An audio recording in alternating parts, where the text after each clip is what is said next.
ko'zlarim yumsam ko'raman ko'zing. Qancha yo'l bo'lsa bu dunyoda, yuragim borar faqat sen tomon. Qo'limni tutgin, qo'yma hech qachon.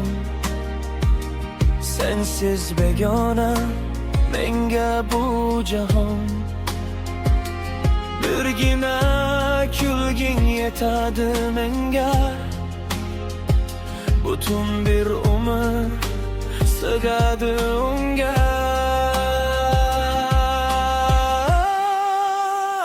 Men seni sevdim yuragim bilan, har bir nafasim borligim bilan. Sen bor joy mening bahorim, sen mening sevgim, sen iftixorim. Men seni sevdim bilmasang ham, ko'zlarim aytar aytmasam ham. Birgina so'zim qolsa dunyoda, seni sevaman derdim yana.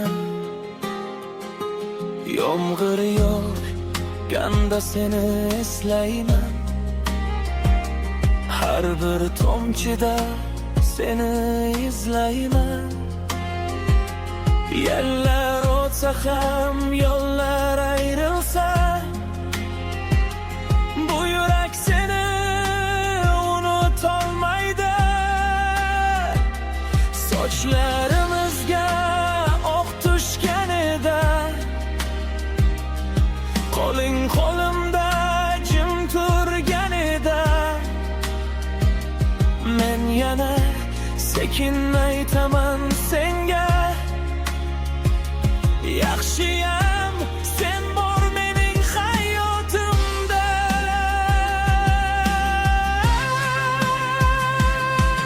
Agar yana dunyoga kelsam,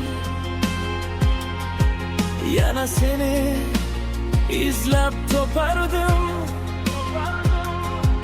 Menga mingta taqdir berilsa, ming bor seni tanlardim.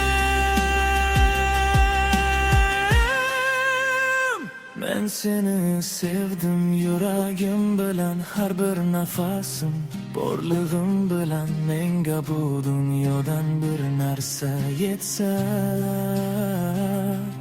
yonimda sen bo'l umr tugaguncha. Men seni sevdim bugun ertaga, yillar olib ketsa bizni uzoqqa, birgina haqiqat qolar yuragimda. Men seni sevaman hamon hamisha, faqat sen yuragimda, faqat sen.